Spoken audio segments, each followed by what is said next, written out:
Good morning. My name is Yamelka Hernandez, and I will be doing a informative speech on kidney failure.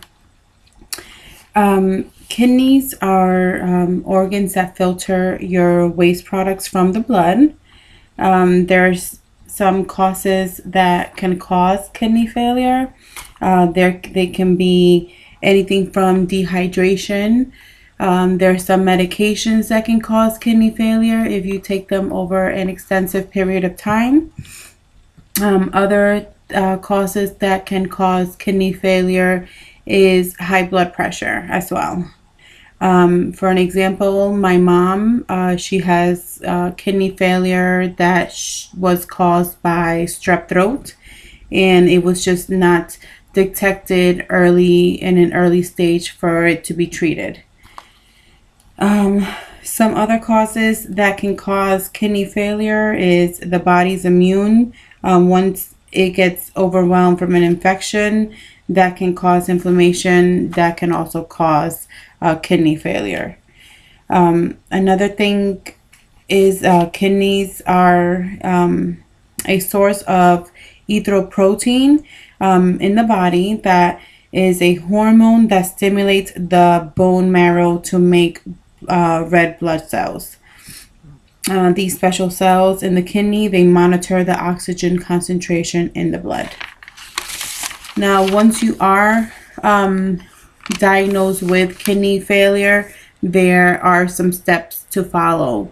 You can get diagnosed by a blood test, which includes getting your BUN and creatinine and GFR tested. And obviously, if those are elevated, that is like a red flag for your doctor to do further tests. Also, they can diagnose the kidney failure by doing a urine test, which that will measure the protein in your blood, in your urine. There's also a ultrasound of the abdominal that can be done, and also a biopsy of the kidney to take further action. Once being diagnosed with kidney failure, there are some treatments that you can do.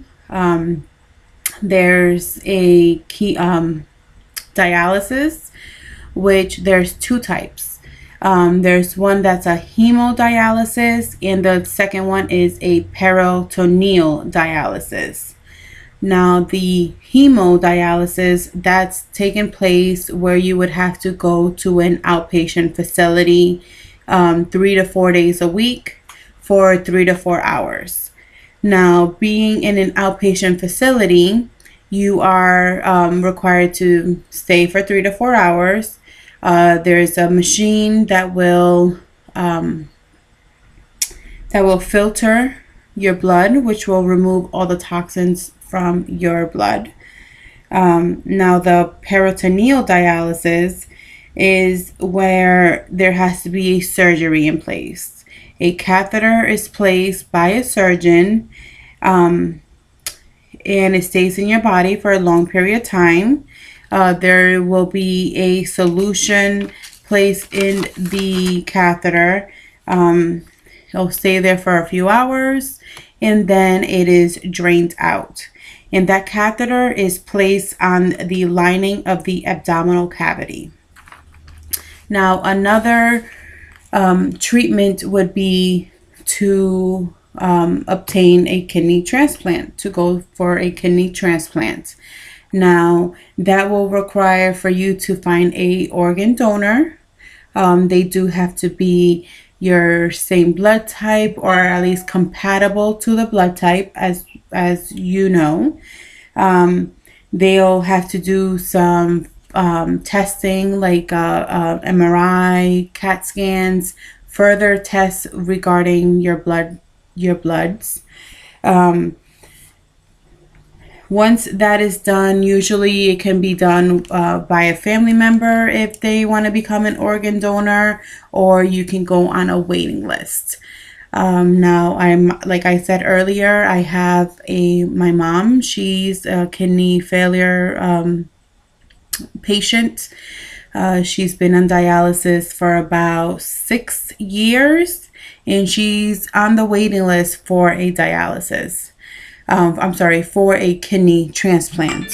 Now, being on a waiting list for a kidney transplant, that can range anywhere from 5 to 7 years. With that being said, there is 1 in 3 American adults that are at risk of developing kidney disease. Of course, 2 of the causes can be diabetes and high blood pressure. And every day, 12 people are dying waiting for a kidney, which is very sad. And that is all for my informative speech today. Thank you.